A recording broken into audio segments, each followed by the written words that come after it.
Terhitung sudah lebih dari 24 jam Lindong berada di dalam menara yang membuat Yue semakin cemas. Sementara di lantai tertinggi, Lindong berusaha keras meningkatkan kekuatannya hingga berhasil mencapai tingkat ketiga. Bahkan pancaran energi nampak keluar dari menara tersebut. Setelah dirasa cukup, ia pun mencoba kekuatan barunya yang dalam sekejap bisa menghancurkan prasasti kuno di hadapannya. Akan tetapi saat akan mencoba turun, ketiga segel spiritualnya keluar dan terhisap ke atas tempat tersebut. Lindong pun segera bergegas mengejarnya. Di luar menara, Yue semakin cemas karena keberadaan Lindong tiba-tiba menghilang dari menara. Bahkan kakek Yanda sendiri mengaku bahwa ia juga tak tahu persis kemana Lindong pergi. Namun berdasarkan legenda, master spiritual Kotayan yang dahulu menciptakan menara ini sengaja membuat ruangan rahasia yang hanya dapat diakses oleh orang terpilih saja. Jadi kemungkinan Lindonglah orang yang dimaksud. Sementara itu, Lindong telah tiba di sebuah dimensi dan masih mengikuti ketiga segel kehidupannya yang membawanya ke sebuah prasasti kuno. Ketika ia semakin kebingungan, tiba-tiba ia mendengar suara dari tangannya yang ternyata itu adalah Marta si rubah putih dengan tampilan yang sedikit berbeda dari sebelumnya setelah menghisap kekuatan mutiara dulu di kolam surgawi. Marta menjelaskan bahwa benda di hadapannya disebut segel spiritual leluhur, yaitu salah satu segel spiritual langit dan bumi yang dikatakan milik para dewa. Diceritakan jika seseorang memiliki segel ini, maka ia akan menjadi petarung terkuat di dunia. Setelah menyampaikan penjelasannya, ia menyuruh Lindong untuk mengambil kembali tiga segel spiritualnya.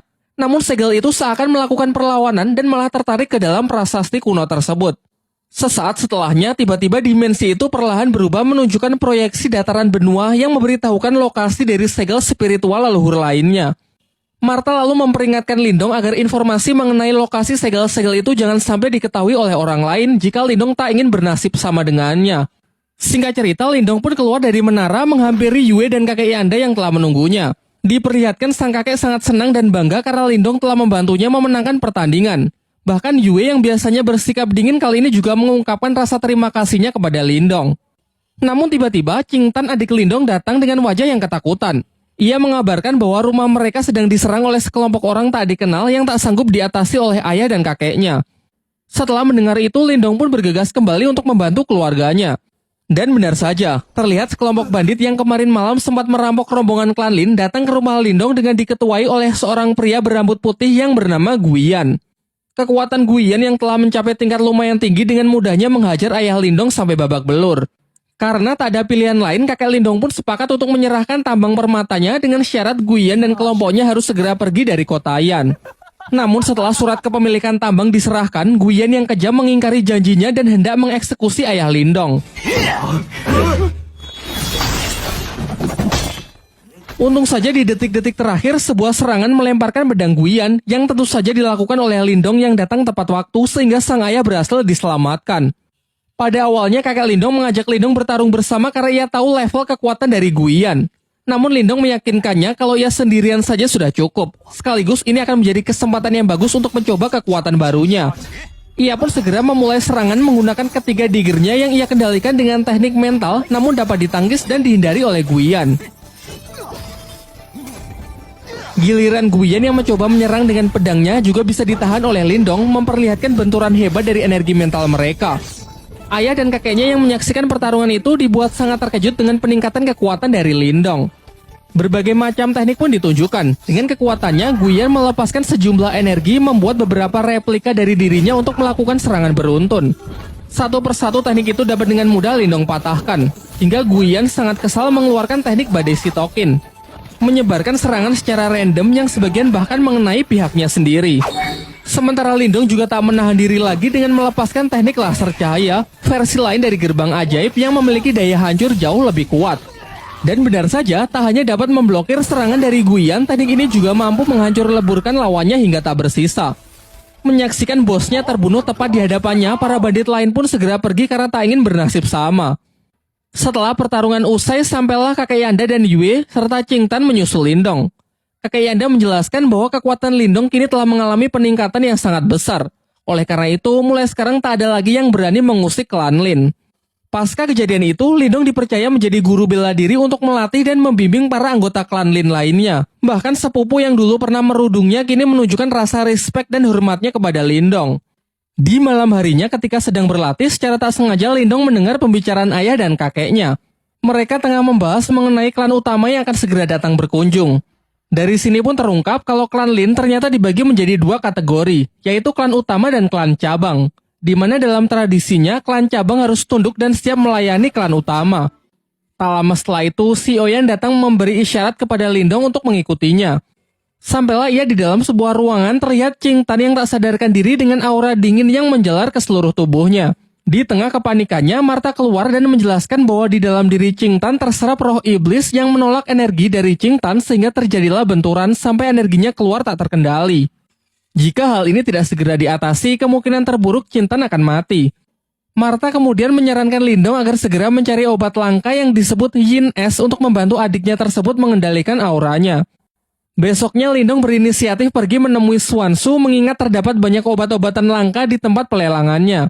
Sesampainya di sana, Swanshu menyambut baik Lindong dan memberinya sebuah obat langka yang disebut buah iblis merah sebagai hadiah atas keberhasilan Lindong mencapai kekuatan spiritual tingkat ketiga yang dinilai begitu cepat.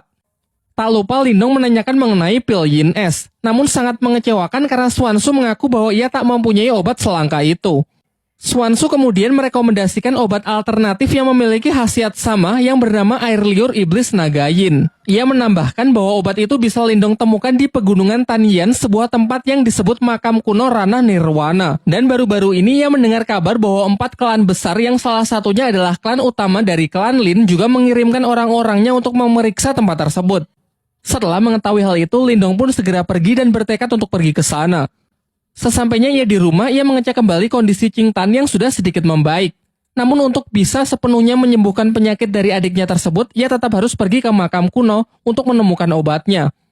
Martha pun sepakat untuk membantunya dengan syarat jika di sana terdapat sesuatu yang bisa memulihkan jiwa iblisnya, Lindong harus membantu mengambilnya. Di tengah pembicaraan mereka, di luar Lindong mendengar keributan. Ternyata kerusuhan ini datang dari seorang perwakilan klan utama dari klan Lin yang menantang para petarung di klan cabang tersebut, yang menurutnya hanya sekumpulan sampah tidak berguna. Menanggapi hal itu, Lindong pun segera naik ke arena untuk menghancurkan kesombongan dari pemuda yang diketahui bernama Lin Chen.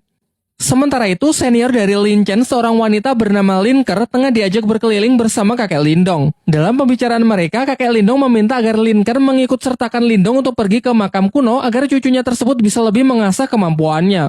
Pada awalnya, Lin Ker ragu karena beranggapan kalau para petarung di klan cabang tak lebih kuat dari klan utama, sehingga dikhawatirkan hanya akan menghambat perjalanannya saja. Namun secara kebetulan ia melihat Lindong dan Lin Chen yang akan bertarung, sehingga hasil pertarungan mereka akan ia jadikan sebagai bahan pertimbangan. Kembali ke arena, dengan penuh percaya diri, Lin Chen pun menantang Lindong bermaksud menunjukkan kekuatan dari klan Lin yang sesungguhnya. Di awal pertarungan, Lindong berusaha menjaga jarak untuk menganalisis gaya bertarung serta level dari lawannya terlebih dahulu. Setelah mengetahui lawannya tipe petarung jarak dekat, ia menyerangnya menggunakan pedang yang ia kendalikan menggunakan kekuatan mental dan berhasil menjatuhkan Lin Chen keluar arena.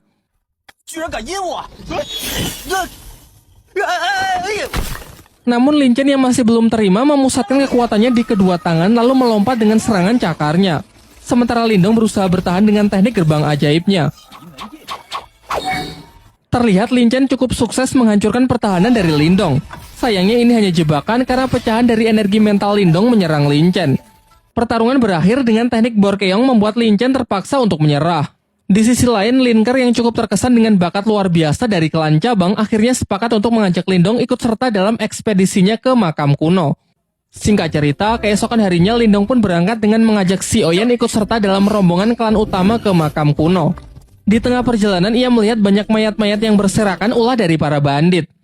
Lin Ker juga menjelaskan kalau sekarang mereka telah memasuki pegunungan Tianyan, sehingga ia menyuruh semuanya agar tetap waspada karena mulai dari sini perjalanan pasti akan menjadi semakin berbahaya. Di malam harinya mereka memutuskan untuk berkemah di tengah hutan.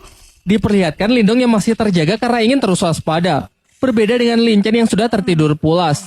Lin Ker lalu menghampiri Lindong dan menjelaskan bahwa di luar makam kuno terdapat sebuah segel yang sangat kuat yang hanya bisa dibuka dengan menggabungkan setidaknya 4 kekuatan spiritual tingkat ketiga.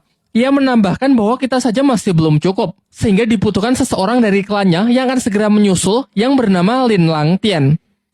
Seketika ekspresi Lindong pun langsung berubah karena Lin Langtian adalah orang yang dulu pernah mengalahkan ayahnya. Di tengah obrolannya mereka merasakan kalau ada orang yang sedang mengawasi mereka. Dan benar saja, di balik pepohonan yang gelap muncul sekelompok bandit yang mereka bicarakan di perjalanan tadi siang. Bandit-bandit itu telah mengepung mereka yang diketahui